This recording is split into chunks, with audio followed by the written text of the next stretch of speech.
19th century New York. She almost felt she was back there rather than where she really was at the moment. Nearly 140 years later, in the deserted fifth-floor library of the Museum of African American Culture and History on 55th Street in Midtown Manhattan. As she twisted the dial, the pages streamed past on the grainy screen. Geneva found the rest of the article, which was headlined, "Shame. The account of a freedman's crime. Charles Singleton, a veteran of the war between the states, betrays the cause of our people in a notorious incident."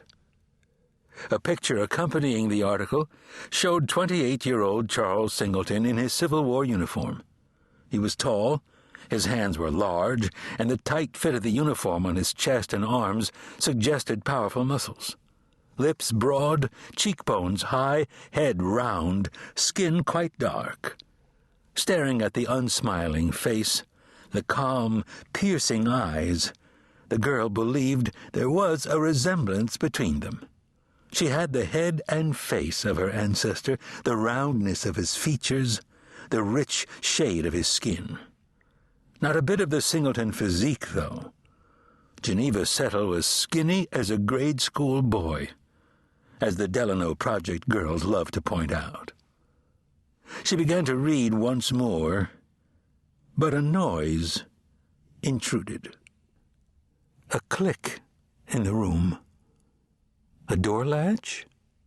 Then she heard footsteps. They paused. Another step. Finally, silence. She glanced behind her, saw nobody. She felt a chill, but told herself not to be freaked. It was just bad memories that put her on edge. The Delano girls wailing on her in the schoolyard behind Langston Hughes High.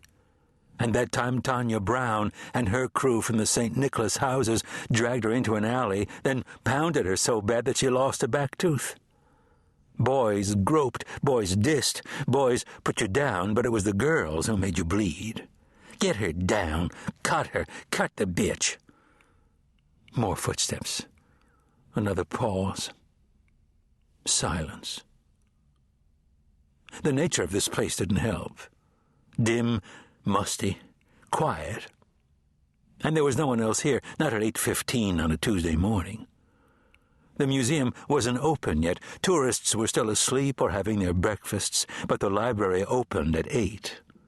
Geneva had been waiting here when they unlocked the doors. She'd been so eager to read the article.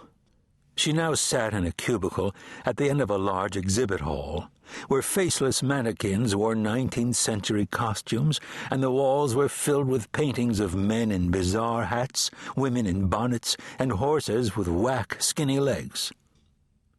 Another footstep, then another pause. Should she leave? Go hang with Dr. Barry, the librarian, until this creepy dude left? And then the other visitor laughed. Not a weird laugh, a fun laugh. And he said, "Okay, I'll call you later."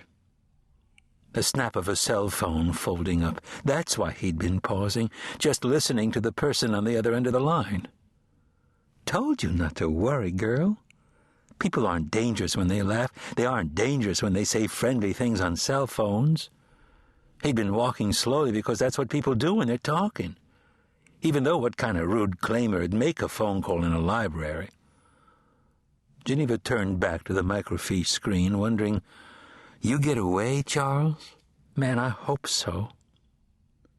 Yet he regained his footing and, rather than own up to his mischief, as a courageous man would do, continued his cowardly flight. So much for objective reporting, she thought angrily. For a time he evaded his pursuers, but escape was merely temporary.